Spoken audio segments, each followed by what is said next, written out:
ಇವತ್ತಿನ ಶರಾವತಿ ನದಿಯ ಈ ಬ್ರಿಡ್ಜ್ನ ಅಂಬಲಗೋಡು ಕಳಸವಳ್ಳಿ ಬ್ರಿಡ್ಜ್ನ ಉದ್ಘಾಟನೆ ಈ ಸಮಾರಂಭದಲ್ಲಿ ವೇದಿಕೆ ಮೇಲಿರುವಂತಹ ನಮ್ಮೆಲ್ಲರ ನೆಚ್ಚಿನ ನಾಯಕರು, ಭಾರತೀಯ ಜನತಾ ಪಾರ್ಟಿಯ ಹಿಂದಿನ ಅಧ್ಯಕ್ಷರು, ನರೇಂದ್ರ ಮೋದಿ ಅವರ ಮಾರ್ಗದರ್ಶನದಲ್ಲಿ ಈ ದೇಶದಲ್ಲಿ ಒಂದು ಬಹುದೊಡ್ಡ ರಸ್ತೆ ಕ್ರಾಂತಿಯನ್ನು ನಿರ್ಮಾಣ ಮಾಡಿ ಇವತ್ತು ಅವರು ಗಡಕರಿಯಾಗಿ ಉಳಿದಿಲ್ಲ, ಅವರು ರೋಡ್ ಕರಿಯಾಗಿ ಉಳಿದಿದ್ದಾರೆ ಅನ್ನುವಂತಹ ಮಾತನ್ನ ನಾನು ಹೇಳಲಿಕ್ಕೆ ಬಯಸ್ತೇನೆ.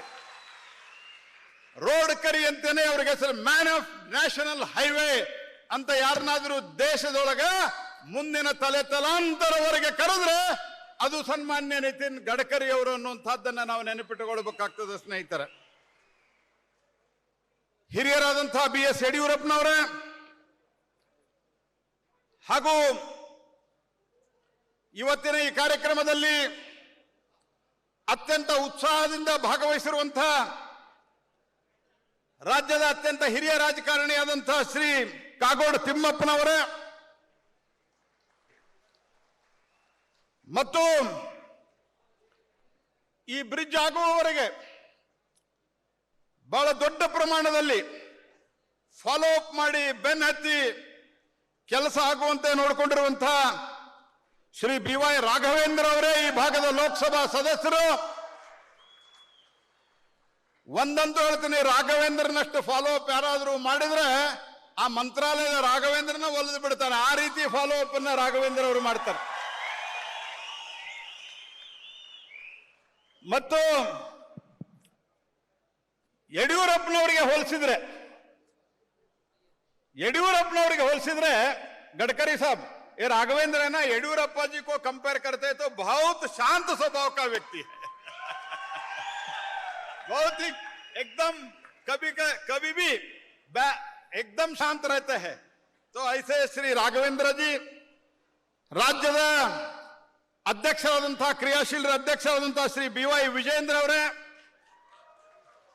ಹಿರಿಯ ಶಾಸಕರಾದಂತಹ ಅರಗದ ಜ್ಞಾನೇಂದ್ರ ಅವರೇ, ಚನ್ನಬಸಪ್ಪನವರೇ, ಗುರುರಾಜ್ ಗಂಟಿಹೊಳಿ ಅವರೇ, ಸಿಮೆಂಟ್ ಮಂಜು ಅವರೇ, ವಿಧಾನ ಪರಿಷತ್ತಿನ ಶಾಸಕರಾದಂತಹ ಧನಂಜಯ ಸರ್ಜಿ ಅವರೇ, DS ಅರುಣ್ ಅವರೇ, ಭಾರತಿ ಶೆಟ್ಟಿ ಅವರೇ, ಎಲ್ಲ ಮಾಜಿ ಲೋಕಸಭಾ ವಿಧಾನಸಭೆ, ವಿಧಾನ ಪರಿಷತ್ತು ಮತ್ತು ಲೋಕಸಭೆ ಸದಸ್ಯರೇ ಹಾಗೂ ಈಗ ಆಗಮಿಸಿರುವಂತಹ ಬ್ರಿಜೇಶ್ ಚೌಟಾ ಅವರೇ, ಮಂಗಳೂರಿನ MP, ಹಾಗೂ ಎಲ್ಲ ಆಗಮಿಸಿರುವಂತಹ ಇಷ್ಟೊಂದು ದೊಡ್ಡ ಸಂಖ್ಯೆಯಲ್ಲಿ ಮಳೆ ಬರ್ತಾ ಇತ್ತು. ನಾವು ಬರೋ ಹೊತ್ತಿಗೆ ಗಡ್ಕರಿ ಅವರು ನನಗೆ ಕೇಳ್ತಾ ಇದ್ರು, ಜನ ಸೇರ್ತಾರೇನಪ್ಪ ಅಂತ ಕೇಳ್ತಾ ಇದ್ರು.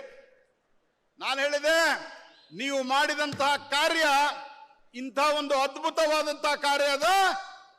ತಾಯಿಯ ಆಶೀರ್ವಾದದ ಜೊತೆಗೆ ಈ ಜನರ ಆಶೀರ್ವಾದವು ನಿಮಗೆ ಸದಾಕಾಲ ಲಭ್ಯವಾಗಲಿದೆ ಅನ್ನುವಂತಹ ಮಾತನ್ನ ನಾನು ಹೇಳಿದೆ.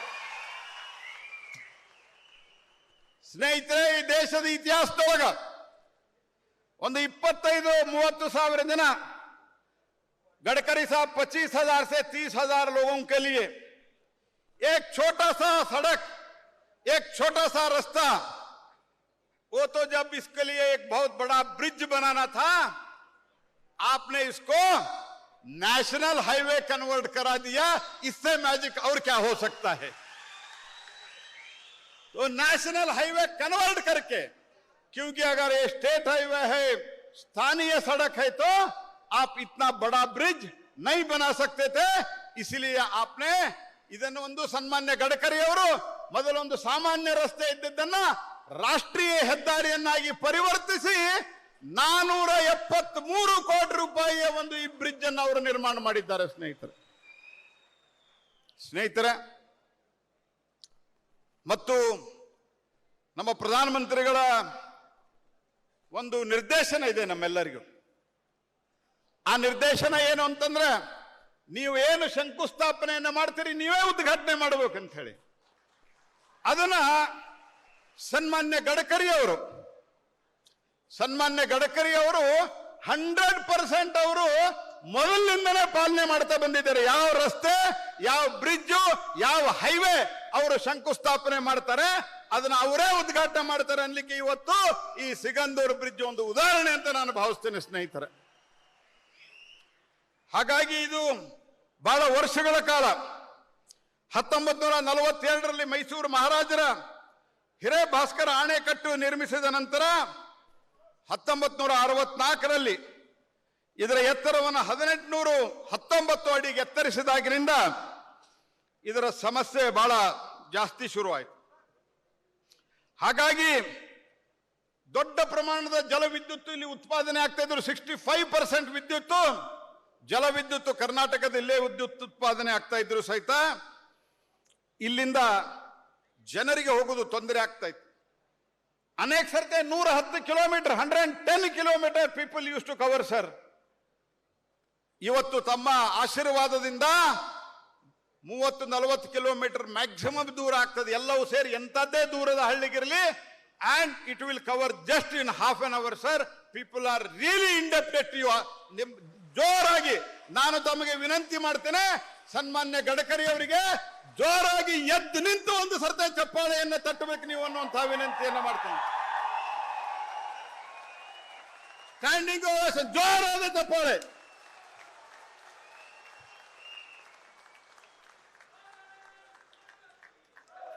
ಅಂಬಾರಗಡ್ಲು ಕಳಸವಳ್ಳಿ ಸೇತುವೆ ಇದಕ್ಕೊಂದು ಬಹಳ ದೊಡ್ಡ ಹೋರಾಟದ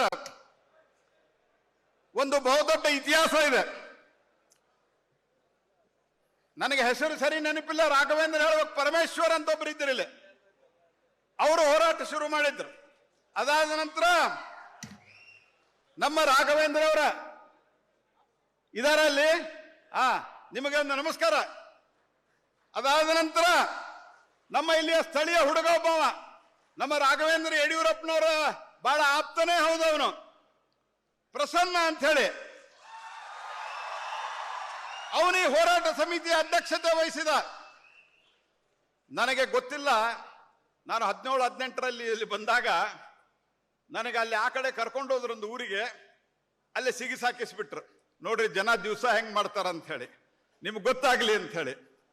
ಸೊ ಅದಾದ ನಂತರ ರಾಘವೇಂದ್ರ ಅವರು ಉಪಚುನಾವಣೆಯಲ್ಲಿ ಮತ್ತೊಮ್ಮೆ MP ಆದ ನಂತರ ಯಡಿಯೂರಪ್ಪನವರು ರಾಘವೇಂದ್ರ ಅವರು ಸತತವಾಗಿ ಫಾಲೋ ಅಪ್ ಮಾಡಿದ್ರು.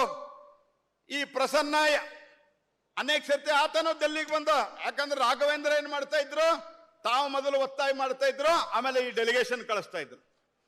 ಹಾಗಾಗಿ ಇವರ ಎಲ್ಲರ ಒಟ್ಟ ಹೋರಾಟದ ಪರಿಣಾಮ ಅವತ್ತು ಒಂದು ಸರ್ತಿ ಸಿಕ್ಕಾಕೊಂಡಾಗ ನನ್ನ ಜೊತೆಗೆ ದಿವಂಗತ ಭಾನುಪ್ರಕಾಶ್ ಅವರು ನನ್ನ ಜೊತೆಗೆ ಪ್ರಯಾಣ ಮಾಡ್ತಾ ಇದ್ರು. ಭಾನುಪ್ರಕಾಶ್ ಅವರು ಹೇಳಿದ್ರು, ನಿಮಗೆ ಇವತ್ತು ಕಷ್ಟದ ಅನುಭವ ಆಗಿದೆ, ನೀವು ಸ್ವಲ್ಪ ಈ ಪ್ರಯತ್ನಕ್ಕೆ ಕೈ ಜೋಡಿಸ್ರಿ ಅಂತ ಹೇಳಿ. ಹಾಗಾಗಿ ಮಾಡಿದ್ದು ಸನ್ಮಾನ್ಯ ಗಡ್ಕರಿ ಅವರು, ಬೆನ್ನತ್ತಿದ್ದು ರಾಘವೇಂದ್ರ ಅವರು, ಇಲ್ಲಿಯ ಜನ ಹೋರಾಟ ಸಮಿತಿಯವರು. ಆದರೆ ಇಷ್ಟು ದೊಡ್ಡ ಸಂಖ್ಯೆಯಲ್ಲಿ ಜನರಿಗೆ ಸಹಾಯ ಆಗಿದೆ. ಇವರೆಲ್ಲರಿಗೂ ನಾನು ಕೃತಜ್ಞತೆಯನ್ನು ಅರ್ಪಿಸ್ತೀನಿ. ಇವತ್ತು ಭಾನುಪ್ರಕಾಶ್ ಅವರು ನಮ್ಮ ಮಧ್ಯೆ ಇಲ್ಲ, ಅವರಿಗೆ ನಾನು ಶ್ರದ್ಧಾಂಜಲಿಯನ್ನು ಅರ್ಪಿಸ್ತೇನೆ. ಯಾಕಂದ್ರೆ ಅವರು ಇದರ ಬಗ್ಗೆ ಹಲವಾರು ಬಾರಿ ನನಗೆ ನೆನಪನ್ನ ಮಾಡಿದ್ರು. ಹಾಗಾಗಿ ಸ್ನೇಹಿತರೆ, ರಾಘವೇಂದ್ರ ಅವರು ನಾನು ಹೇಳಿದ್ನಲ್ಲ, ಯಾವುದೇ ಕೆಲಸ ಇರಲಿ ಬಹಳ ದೊಡ್ಡ ರೀತಿಯಲ್ಲಿ ಬಹಳ ಹಿಂದೆ ಬೆನ್ನತ್ತಿ ಒಂದು ಸ್ವಲ್ಪ ಹಾಸ್ಯಮಯವಾಗಿದ್ರೆ ಬೇತಾಳ ಬೆನ್ನತ್ತಿದಂಗೆ ಬೆನ್ನ ಹತ್ತಿ ಕೆಲಸವನ್ನ ಮಾಡಿಸ್ತಾರೆ. ಬೆನ್ನು ಬಿಡದ ಬೇತಾಳ ಅಂತಾರಲ್ಲ, ಆ ರೀತಿ ಕೆಲಸವನ್ನ ಮಾಡಿಸ್ತಾರೆ. ಹಾಗಾಗಿ ಈ ಕೆಲಸ ಆಗಿದೆ, ಅವರಿಗೆ ನಾನು ಅಭಿನಂದನೆಯನ್ನು ಸಲ್ಲಿಸ್ತೀನಿ. ಮೊದಲು SFCಯಲ್ಲಿ ರಿಜೆಕ್ಟ್ ಆಗಿತ್ತದು, ಕೇವಲ ಇಷ್ಟು ಕಮ್ಮಿ ಜನಸಂಖ್ಯೆಗೆ ಯಾಕೆ ಮಾಡುದು ಅಂತ ಹೇಳಿದ್ರು. ಆದರೆ ಗಡ್ಕರಿ ಅವರು ಎಲ್ಲ ಆಫೀಸರ್ಗಳನ್ನ, ಬ್ಯೂರೋಕ್ರಾಟಿಕ್ ಎಲ್ಲ ನಿರ್ಣಯಗಳನ್ನ ಓವರ್ಟೇಕ್ ಮಾಡಿ ಅವರು ಈ ಬ್ರಿಡ್ಜ್ಗೆ ಅಪ್ರೂವಲ್ ಅನ್ನ ಕೊಟ್ಟು ಶಂಕುಸ್ಥಾಪನೆಯನ್ನ ಮಾಡಿ ಇವತ್ತು ಉದ್ಘಾಟನೆಯನ್ನ ಮಾಡ್ತಾ ಇದ್ದಾರೆ. ಇದಕ್ಕೆ ಕಾರಣ ಇವತ್ತು ದೇಶದಲ್ಲಿರುವಂತಹ ನರೇಂದ್ರ ಮೋದಿ ನೇತೃತ್ವದಲ್ಲಿ ಇವತ್ತೇನಿದೆ, ಮೋದಿ ಹೈತೋ ಮುಮ್ಕಿನ್ ಹೈ ಅನ್ನುವಂತಹ ಮಾತೇನಿದಿಲ್ಲ, ಅದನ್ನ ಗಡ್ಕರಿ ಅವರು ಕೂಡ ಸಾಧ್ಯ ಮಾಡಿ ತೋರಿಸಿದ್ದಾರೆ ಅನ್ನುವಂತಹ ಮಾತನ್ನು ಹೇಳ್ತೇನೆ. ಹಾಗಾಗಿ ಹಲವಾರು ಇವತ್ತು ದೇಶದಲ್ಲಿ ಏನಿವತ್ತು ಪ್ರಧಾನಮಂತ್ರಿ ಗ್ರಾಮ್ ಸಡಕ್ ಯೋಜನೆ ಅಟಲ್ ಬಿಹಾರಿ ವಾಜಪೇಯಿ ಶುರು ಮಾಡಿದ್ರು. ಈ ಅಟಲ್ ಬಿಹಾರಿ ವಾಜಪೇಯಿ ಅವರಿಗೆ ಈ ಪ್ರಧಾನಮಂತ್ರಿ ಗ್ರಾಮ್ ಸಡಕ್ ಯೋಜನೆಯ ಸಂಪೂರ್ಣ ಚಿತ್ರವನ್ನು ಡಿಸೈನ್ ಅನ್ನು ಕೊಟ್ಟಂತವರು ಸನ್ಮಾನ್ಯ ಗಡ್ಕರಿ ಅವರು ಅನ್ನುವಂಥದ್ದನ್ನು ನಾವು ಮರಿಬಾರದು. ದೇಶದ ಹಳ್ಳಿಗಳಿಗೆ ರಾಜ್ಯ ಸರ್ಕಾರಗಳ ಮೇಲೆ ಬಿಡಬಾರದು. ದೇಶದ ಹಳ್ಳಿಗಳ ರಸ್ತೆ ಸುಧಾರಣೆ ಆಗಬೇಕು. ದೇಶದಲ್ಲಿ ವಿದ್ಯುತ್ ಉತ್ಪಾದನೆ ಸರಿಯಾಗಿ ಹಳ್ಳಿಗಳಿಗೆ ವಿದ್ಯುತ್ ಕೊಡಬೇಕು.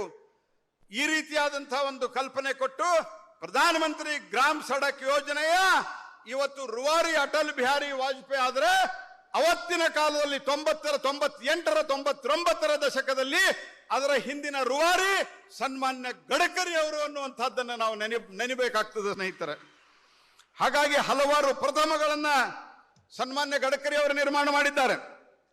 ಈ ದೇಶದೊಳಗ ನಮ್ಮ ಸರ್ಕಾರ ಬರೋಕ್ಕಿಂತ ಮೊದಲು 96,000 ಕಿಲೋಮೀಟರ್ ನ್ಯಾಷನಲ್ ಹೈವೇ ಇತ್ತು. ಇವತ್ತು ಆ 96,000ದಲ್ಲಿ 6 ವರ್ಷದ ಅಟಲ್ ಬಿಹಾರಿ ವಾಜಪೇಯಿ ಸರ್ಕಾರದಲ್ಲಿ 30,000 ಕಿಲೋಮೀಟರ್ ಆಗಿತ್ತು. 36,000 ಕಿಲೋಮೀಟರ್. ಇದನ್ನ UPA ಸರ್ಕಾರ ಅಫಿಡವಿಟ್ ಸಲ್ಲಿಸಿದ ಸುಪ್ರೀಂ ಕೋರ್ಟ್ನಲ್ಲಿ. ಇದರ ಅಂದ್ರೆ ಇಡೀ ಕಾಂಗ್ರೆಸ್ ಸರ್ಕಾರದ ಕಾಲದಲ್ಲಿ 60,000 ಕಿಲೋಮೀಟರ್ ರಸ್ತೆ ಆದರೆ ಈ 10 ವರ್ಷದಲ್ಲಿ ಮೋದಿ ಅವರ ಮಾರ್ಗದರ್ಶನದಲ್ಲಿ ಗಡ್ಕರಿ ಅವರ ಒಂದು ಸಾರಥ್ಯದಲ್ಲಿ 50,000 ಕಿಲೋಮೀಟರ್ ನ್ಯಾಷನಲ್ ಹೈವೇನ ನಾವು ಮಾಡಿದ್ದೇವೆ ಸ್ನೇಹಿತರೆ. ಕರ್ನಾಟಕದಲ್ಲಿ ಮೊದಲು 6,200 ಕಿಲೋಮೀಟರ್ ನ್ಯಾಷನಲ್ ಹೈವೇ ಇದ್ರೆ ಗಡ್ಕರಿ ಅವರು ಬಂದ ನಂತರ 9,600 ಕಿಲೋಮೀಟರ್ ನ್ಯಾಷನಲ್ ಹೈವೇ ಕೇವಲ ಕರ್ನಾಟಕದಲ್ಲಿ ಮಾತ್ರ ಆಗಿದೆ ಅನ್ನುವಂತಹ ಸಂಗತಿಯನ್ನು ನಾವು ಮರೆಯೋದಿಲ್ಲ ಸ್ನೇಹಿತರೆ. ಹಾಗಾಗಿ ಭಾರತ್ ಮಾಲಾ ಇರಬಹುದು, ಭಾರತ್ ಮಾಲಾದಲ್ಲಿ ಬಹಳ ದೊಡ್ಡ ಪ್ರಮಾಣದಲ್ಲಿ ಕರ್ನಾಟಕಕ್ಕೆ ಕೊಡುಗೆಯನ್ನು ಕೊಟ್ಟಿದ್ದಾರೆ. ಅದೇ ರೀತಿ ದೆಹಲಿ ಮೀರ 96 ಕಿಲೋಮೀಟರ್ ಎಕ್ಸ್ಪ್ರೆಸ್ ಹೈವೇ ಘೋಷಣೆ ಮಾಡಿ ಬಿಟ್ಟು ಹೋಗಿದ್ರು ಹಿಂದಿನವರು. ಆದರೆ ಸನ್ಮಾನ್ಯ ಗಡ್ಕರಿ ಅವರು ಅದನ್ನ ಎಕ್ಸಿಕ್ಯೂಟ್ ಮಾಡಿದ್ರು. ಈ ರೀತಿ ಹಲವಾರು ಸಂಗತಿಗಳನ್ನ ಅವರು ಮಾಡಿ ಇವತ್ತು ದೇಶದಲ್ಲಿ ಪೋರ್ಟ್ನಿಂದ ಹೈವೇಗೆ, ಹೈವೇದಿಂದ ಏರ್ಪೋರ್ಟ್ಗೆ, ಏರ್ಪೋರ್ಟ್ನಿಂದ ರೈಲಿಗೆ ಈ ರೀತಿ ಒಂದು ಸಂಚಾರ ಕ್ರಾಂತಿಯನ್ನ ಮಾಡ್ತಾ ಇರುವಂತಹವರು ಸನ್ಮಾನ್ಯ ಗಡ್ಕರಿ ಅವರು. ಬಹಳ ದೊಡ್ಡ ಪ್ರಮಾಣದಲ್ಲಿ ಇವತ್ತು ಎಲ್ಲ ಇನ್ಫ್ರಾಸ್ಟ್ರಕ್ಚರ್ದಲ್ಲಿ ಇವತ್ತು ಅದು ರೈಲ್ವೆ ಇರಬಹುದು. ಮೊದಲು ರೈಲ್ವೆ ಒಂದು ದಿವಸಕ್ಕೆ 2 ಕಿಲೋಮೀಟರ್ ಆಗ್ತಾ ಇತ್ತು, ಇವತ್ತು 12 ಕಿಲೋಮೀಟರ್ ಆಗ್ತಾ ಇದೆ. ಮೊದಲು ಹೈವೇ 7-8 ಕಿಲೋಮೀಟರ್ ಆಗ್ತಾ ಇತ್ತು, ಇವತ್ತು 34 ಕಿಲೋಮೀಟರ್ ನಾವನ್ನ ಮಾಡುವಂತ ಒಂದು ತೀರ್ಮಾನವನ್ನ ಕೈಕೊಂಡು ಆ ರೀತಿ ಶುರು ಆಗಿದೆ. ಒಂದು ಗುರಿಯನ್ನ ಸನ್ಮಾನ್ಯ ಪ್ರಧಾನಮಂತ್ರಿಗಳು ಕೊಟ್ಟಿದ್ದಾರೆ. 2047ಕ್ಕೆ 100 ಕಿಲೋಮೀಟರ್ ಪರ್ ಡೇ ರಸ್ತೆ ಮಾಡುವಂತಹ ಗುರಿಯನ್ನ ಕೊಟ್ಟು ಅದಕ್ಕೆ 100 ಲಕ್ಷ ಕೋಟಿ ರೂಪಾಯಿಯನ್ನ ಸನ್ಮಾನ್ಯ ಗಡ್ಕರಿ ಅವರ ನೇತೃತ್ವದಲ್ಲಿ ನಾವು ವ್ಯಯಿಸ್ತಾ ಇದ್ದೇವೆ. ಹಾಗಾಗಿ ಇನ್ನು ಅನೇಕ ಯೋಜನೆಗಳು ಬರಲಿದ್ದಾವೆ. ಭಾರತ ವಿಕಸಿತ ಭಾರತ ಆಗಲಿದೆ. ಭಾರತ 3ನೇ ಅತಿ ದೊಡ್ಡ ಅರ್ಥವ್ಯವಸ್ಥೆ ಆಗಲಿದೆ ಮೋದಿ ಅವರ ನೇತೃತ್ವದಲ್ಲಿ ಅನ್ನುವಂತಹ ಮಾತನ್ನು ಹೇಳ್ತಾ ತಮ್ಮೆಲ್ಲರಿಗೂ ಈ ಚೌಡೇಶ್ವರಿ, ಮಾತಾ ಚೌಡೇಶ್ವರಿ ತಮಗೆ, ನಮಗೆ ಮತ್ತು ಸನ್ಮಾನ್ಯ ಗಡ್ಕರಿ ಅವರಿಗೆ ಆಶೀರ್ವಾದ ಮಾಡಲಿ ಅಂತ ಕೇಳಿಕೊಂಡು, गडकरी साहब मैं आपसे निवेदन करता हूं,